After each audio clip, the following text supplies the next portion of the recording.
Bem-vindos de volta à aula sobre hidrosfera da disciplina de Ciências do Ambiente dos cursos de Engenharia. Nós falávamos na aula passada a respeito do ciclo hidrológico e nós vimos que a maior parte da água fica nos oceanos. Então, como é que é essa água do oceano, como é que é a composição da água? Né? A maior parte é água mesmo, 96%, para quase 97% da água do mar é água, mas outros constituintes são chamados de elementos majoritários. Esses elementos majoritários são principalmente o cloreto de sódio, né, que é o sal de cozinha, e aí surge a pergunta de onde vem o sal de cozinha, né? Nós já responderemos essa pergunta.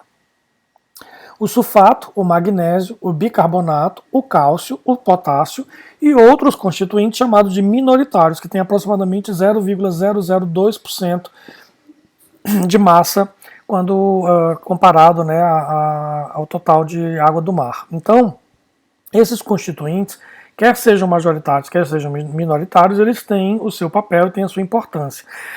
Então, eles estão distribuídos, né, e têm sua ciclagem daquela forma que nós vimos nas aulas sobre ciclos biogeoquímicos. Então, muitos desses constituintes eles são consumidos e são produzidos pelo ambiente dentro daqueles ciclos, envolvendo ou não organismos vivos. Muitos desses elementos eles vêm das rochas, vêm da atividade vulcânica, vêm do intemperismo, né, que o solo sofre e que é arrastado, então todo esse material é arrastado pelos rios e chega no mar, onde a água é evaporada e eles passam por uma concentração.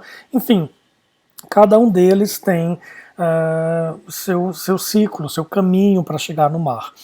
Um constituinte que eu gostaria de ressaltar aqui é o carbono inorgânico, né? O CO2 da atmosfera, ele é absorvido pela água, como nós podemos ver nessa figura, e ele reage com a molécula de água, formando um ácido chamado de ácido carbônico. Esse ácido carbônico ele sofre uma dissociação e forma bicarbonato. Esse bicarbonato sofre uma nova dissociação e forma carbonato. O carbonato é utilizado por vários organismos vivos para formar os seus esqueletos. Então, muito desse carbonato ele é retirado da água pelos organismos vivos, que vai formar suas carapaças e seus esqueletos. Quando esses organismos morrem, isso vai para o fundo. Então vejam que aquele CO2 que estava na atmosfera, ao longo de milhares de anos, ele foi sendo retirado da atmosfera pelo oceano e foi sendo transformado em esqueletos dos animais no fundo dos oceanos.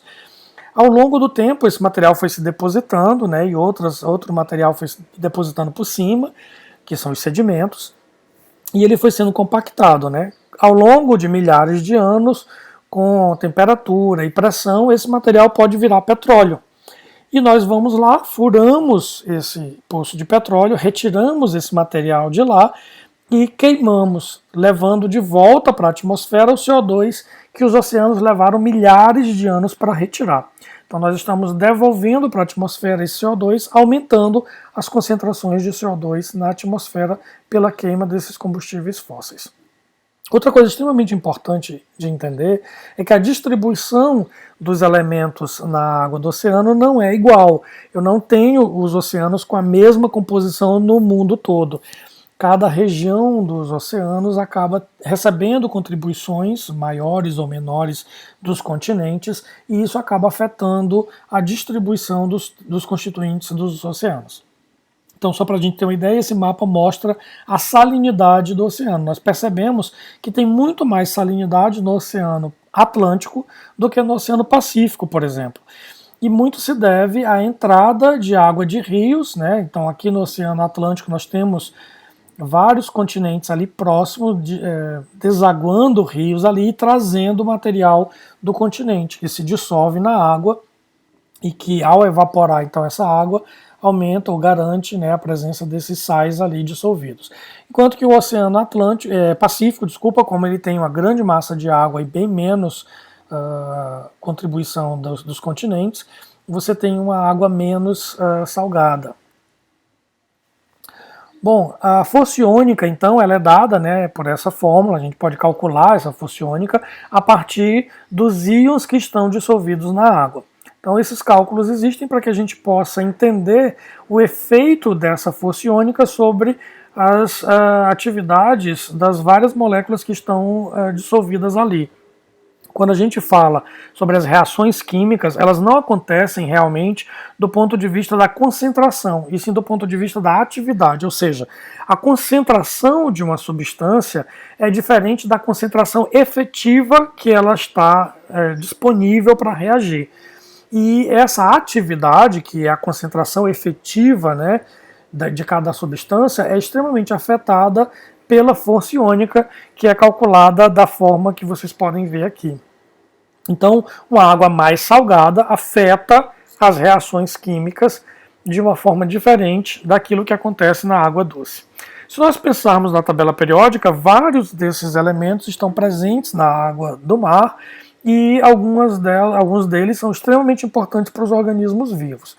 O cloro ele está presente na forma de cloreto, e ele provavelmente não vem da lavagem das rochas pelos rios, porque, de modo geral, as rochas são pobres em cloreto. Provavelmente o cloro vem das atividades vulcânicas. Nós ainda temos vulcões em erupção nos continentes, mas a maior parte dos vulcões em atividade se encontram no fundo dos oceanos.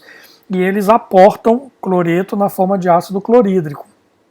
Ele também é disperso na atmosfera, na forma de aerossóis. Quanto mais próximo do mar, muito mais cloreto a gente vai encontrar na atmosfera.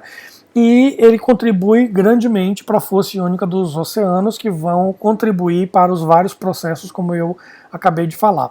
Além disso, ele é extremamente importante para a pressão osmótica. Então nós sabemos que, nós vimos isso lá na fisicoquímica no ensino médio, né, segundo ano do ensino médio, que existe uma tendência de duas soluções separadas por uma membrana de transferirem solvente de uma para outra para que elas acabem com a mesma concentração de soluto. Então, se eu tenho muito cloreto fora dos organismos vivos, existe uma pressão para que eles percam água para esse ambiente. Então, é preciso que os organismos vivos tenham uma determinada quantidade de cloreto para manter essa pressão osmótica. Isso significa o quê? Que um organismo de água doce dificilmente consegue sobreviver na água salgada e vice-versa, por uma questão de que eles estão acostumados à pressão osmótica que existe naquele ambiente onde eles estão adaptados. Além disso, o cloreto também afeta a temperatura de congelamento, né? Quem assistiu o Titanic viu que a água do mar ali ela estava abaixo de 0 graus Celsius. Isso acontece porque também nós vimos no segundo ano do ensino médio propriedades coligativas. Quando eu tenho um soluto dissolvido num determinado solvente, a temperatura de congelamento desse solvente fica mais baixa. Então, ele vai congelar numa temperatura inferior à que ele congelaria se estivesse puro. Então isso também acontece por ação do cloreto dissolvido na água do mar. Um outro constituinte que acompanha o cloreto é o sódio, né? Nós sabemos que forma ali cloreto de sódio na água do mar. Esse provavelmente vem das rochas. Então os rios, ao lavarem os continentes, dissolvem o sódio que está presente na forma de vários sais, que sejam carbonatos, bicarbonatos, sulfatos, fosfatos, enfim, vários sais de sódio que são dissolvidos e o sódio é trazido pelos rios para os oceanos. E aí, claro, ele contribui com a força iônica e com a pressão osmótica, da mesma forma que o cloreto, mas ele também está envolvido em outros processos biológicos, como a transmissão do impulso nervoso e a contração muscular, além de estar envolvido com o transporte de nutrientes naquela bomba de sódio e potássio que vocês devem ter visto nas aulas de biologia. Outro constituinte importante é o enxofre, que está presente na forma de sulfato. O enxofre ele vem provavelmente do vulcanismo, né, embora algumas rochas possam conter sulfato, mas a principal contribuição é da atividade vulcânica, que emite enxofre na forma de óxidos de enxofre, na forma de ácido sulfúrico e assim por diante. E ele é importante porque ele está presente em alguns aminoácidos que são extremamente importantes para os organismos vivos, como é o caso da cisteína. E essa presença de enxofre nas proteínas vai permitir as ligações chamadas de disulfídicas, em que o sulfeto se liga a um outro sulfeto da molécula, permitindo aí uma estrutura tridimensional para as enzimas, que é o que dá a atividade enzimática, né? As enzimas elas só funcionam porque essa molécula tem um formato definido, porque as enzimas funcionam num sistema de chave e fechadura. Se as substâncias não estiverem exatamente naquele formato, a atividade enzimática não existe. Então, o enxofre presente nas ligações disulfídicas dessas proteínas permite que a enzima mantenha o formato adequado para que ela possa funcionar. E também ela é fonte de oxigênio nos organismos anaeróbicos. Quando a gente fala de um organismo anaeróbico, não significa que ele não usa oxigênio, o que ele não usa é ar. Então ele retira o oxigênio de uma outra fonte que não seja o ar. Então o oxigênio está presente no sulfato, no fosfato, no nitrato, e aí o sulfato, então, é uma fonte de oxigênio para esses organismos anaeróbicos que vivem principalmente nas profundezas do oceano, onde a gente já não tem mais ar dissolvido. Bom, o magnésio também é um dos constituintes majoritários, ele vem do intemperismo das rochas, ele está ligado ao estímulo no nível celular e ele também está ligado à catálise enzimática. Uma outra coisa importante, uma outra contribuição importante do magnésio é a fotossíntese. O magnésio está presente na clorofila, né? A clorofila tem como átomo central o magnésio, e nós sabemos que a clorofila é o que faz os organismos fotossintetizantes produzirem, né, a sua biomassa. Então a fotossíntese acontece exatamente porque nós temos magnésio disponível para os organismos fotossintetizantes. Outro constituinte majoritário é o cálcio. O cálcio ele também vem das rochas, ele está extremamente ligado à formação de estruturas rígidas, como ossos, carapaças, né, essas estruturas que são basicamente de carbonato de cálcio. Aqui é uma imagem de uma alga unicelular, então é microscópica, e ela forma esses escudos de carbonato de cálcio que vão proteger, né, a célula. Ela é extremamente comum nos oceanos e precisa... Isso é só um exemplo, vários outros organismos também utilizam carbonato de cálcio, por exemplo, na sua estrutura óssea. O potássio também vem das rochas, ele está presente na contração muscular, então o sódio e o potássio participam desse processo de contração e relaxamento muscular. Então, quando você tem muita cãibra, as pessoas dizem come banana, porque banana tem muito potássio, que é exatamente para regular essa concentração de potássio e sódio e evitar a cãibra, né, que é uma contração muscular indesejada. Ele também é importante para a catálise enzimática, ele ajuda na absorção de nutrientes, também naquela bomba de potássio e sódio. Então nós sabemos que a absorção dos nutrientes pela célula acontece pela passagem desses nutrientes através da membrana celular. Então a glicose ela é transferida para dentro da célula, porque ela se liga a um cátion de sódio, e aí ao chegar dentro da célula, o potássio expulsa esse sódio, né, coloca o sódio de volta para fora, que vai de novo se ligar a mais glicose e transferir essa glicose para dentro da célula. Então, alguns nutrientes precisam dessa bomba de sódio e potássio para serem absorvidos pelas células. E o potássio também é importante para os organismos fotossintetizantes. O carbono é bem óbvio, né, a importância do carbono, ele está presente em todos os organismos vivos, né, ele tanto é importante na forma orgânica como na forma inorgânica. Como compostos inorgânicos nós temos o gás carbônico, o bicarbonato e o carbonato, sendo que o bicarbonato é a forma mais abundante nos oceanos, e vai dar, né, a alcalinidade dos oceanos, e o pH final da água do oceano é principalmente por causa da presença de bicarbonato. Também vai ser fonte de oxigênio para os organismos anaeróbicos, né, que vão retirar esse oxigênio do carbonato ou do bicarbonato e vão emitir metano. E também está presente aí nas estruturas rígidas pela formação do carbonato de cálcio. Aqui é um exemplo de corais. Né, os corais utilizam o carbonato de cálcio, então, para formar as suas estruturas rígidas. O oxigênio também é bastante óbvio a sua necessidade para os organismos vivos, porque é ele que transfere elétrons, então nós precisamos do oxigênio para fazer a energia fluir dentro do nosso organismo, e ele é encontrado no mar de várias formas, né, como oxigênio livre, na forma de molécula de oxigênio dissolvido na água ou em bolhas de ar, ou ainda na forma de carbonatos, sulfatos, fosfatos, nitratos, uma série de outros compostos.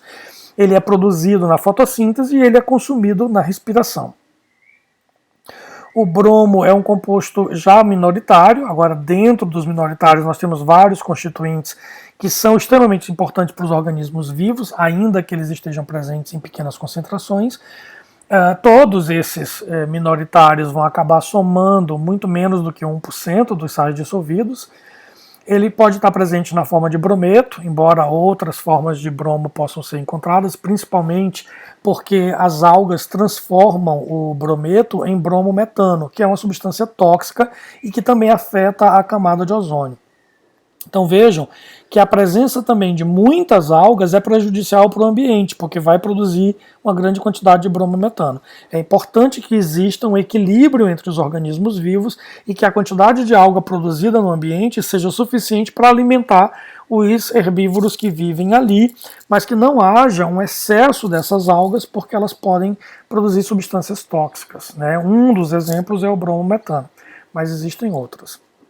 O estrôncio também é um componente minoritário, e é uma preocupação mais recente por causa de um vazamento que houve numa usina nuclear japonesa. Então essa mancha até hoje é encontrada ali no oceano, né, de estrôncio radioativo, mas ele não tem um papel conhecido para os organismos vivos.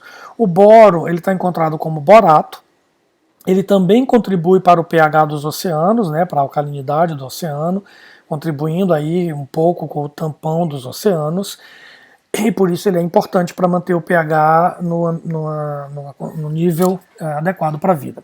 O silício ele está presente em pouca quantidade, principalmente porque o fundo do oceano está muito longe, né? O oceano é bastante profundo, eu tenho uma grande coluna d'água, então existe pouco silicato vindo do fundo, existe uma boa contribuição de silicato que vem dos rios, mas a quantidade de silício disponível é muito pequena. Esse silicato, a solubilidade dele é muito afetada pelo pH. Então, se o pH ficar mais ácido, o silício é menos solúvel, ele é mais solúvel em meio mais alcalino. Então, a acidificação dos oceanos, ela prejudica também a disponibilidade de silício na água. Esse silício ele é extremamente importante para as estruturas rígidas também. Alguns organismos, como as diatomáceas, elas produzem estruturas rígidas não com carbonato, e sim com silicato. Um outro exemplo são as esponjas, que fazem essas espículas, que são como se fossem pequenos espinhos, também feitos de silício. O flúor também é um componente minoritário, ele aumenta a solubilidade de vários elementos, então a presença de flúor na forma de fluoreto faz com que alguns cátions fiquem mais solúveis e, portanto, mais disponíveis. E basicamente afeta essa solubilidade. O nitrogênio ele está presente no ar, então uma parte desse nitrogênio é dissolvido na água, é considerado inerte, mas algumas bactérias podem transformar o nitrogênio em nitrato, nitrito e amônia. A amônia ela é tóxica para alguns organismos, como por exemplo para peixes. Então o pH também é extremamente importante porque, dependendo do pH, eu posso ter a amônia transformada em amônio, que é um íon que não é tóxico para os peixes. E ao transformar o nitrogênio inerte em nitrato e nitrito, as bactérias conseguem transformar essa substância em algo que pode ser utilizado pelos produtores. Então, todos os nitratos são solúveis e a presença de nitrato também aumenta a solubilidade de várias espécies químicas que nós falamos anteriormente. Sendo que esse nitrato pode ser absorvido pelos organismos fotossintetizantes, ele vai ser transformado então em material orgânico, como aminas, amidas, nitrilas e aminoácidos. E a gente sabe que os aminoácidos são os tijolinhos que vão fazer as proteínas. E vários componentes aí na concentração de nível de traço podem ser encontrados no mar com nitrogênio como um constituinte. O lítio, ele também vem das rochas, ele está em pequena concentração e ele tem um efeito sobre o sistema nervoso central, tanto que já foi utilizado como remédio para problemas neurológicos. O rubídio, ele também vem das rochas e não tem um papel biológico conhecido. O fósforo ele é pouco solúvel, ele está presente na forma de ortofosfatos, proveniente principalmente das rochas e também de esgotos, né, de fezes de animais, e por ser pouco solúvel, ele é considerado um nutriente limitante. Por quê? Porque ele é extremamente importante para a vida, ele está presente no DNA e no RNA, que é o nosso código genético, e ele também está presente no transporte de energia dentro das células na forma de ADP e ATP. Então eu preciso de fósforo para viver. Como ele é pouco solúvel, ele é um limitante. Os organismos vivos só conseguem se desenvolver enquanto tem fósforo disponível, né? Quanto menos fósforo tiver disponível, menos vida terá naquele lugar. O iodo ele está encontrado na forma de iodeto e iodato. Isso aqui tem um mistério, porque a concentração de iodeto e iodato numa solução que você faça, num copo de Becker, por exemplo, ela tem uma proporção definida. No oceano, essa proporção não respeita essa constante de equilíbrio. Ali, a concentração de iodeto e iodato se mantém aproximadamente 50% de cada um. Então, é possível que exista uma forte ação dos organismos vivos, tanto para consumir esses compostos como para produzi-los. Eles estão envolvidos na catálise enzimática e eles também estão envolvidos no sistema endócrino. Nós mesmos precisamos de iodo para o bom funcionamento das glândulas, como é o caso da glândula tiroide. Então, o iodo é extremamente importante, né, e é encontrado nessas duas formas de iodeto e iodato. O ferro também é um nutriente muito importante, principalmente para os animais, porque ele está presente na hemoglobina e é responsável pelo transporte de oxigênio dos pulmões até as células, né? E aqui só fazendo uma comparação, a hemoglobina tem um pedaço muito parecido com a clorofila, né? Então a diferença principal é que na clorofila nós temos uma cadeia de aproximadamente 20 carbonos ligado a essa cabeça, onde o centro é o magnésio. E no caso da hemoglobina, o centro dessa molécula chamada de M é um átomo de ferro, mas elas são bastante parecidas. Bom, é importante que a gente entenda que o ferro funciona como micronutriente e precisa estar em pequenas concentrações. Algumas bactérias, algumas algas, elas também são estimuladas pela presença de ferro e podem crescer mais se eu tiver mais ferro.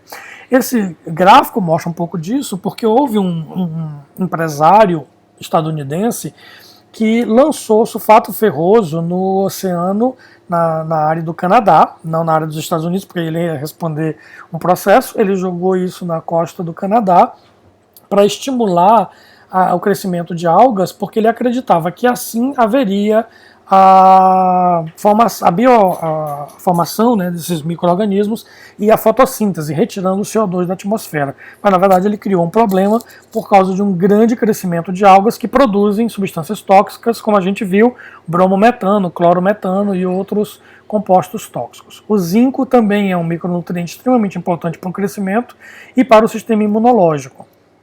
O molibdênio está presente na forma de molibdatos, está envolvido em processos enzimáticos, como a nitrato redutase e a nitrogenase, portanto, envolvidos aí na nitrificação e desnitrificação, né, que está lá na ciclagem de nitrogênio.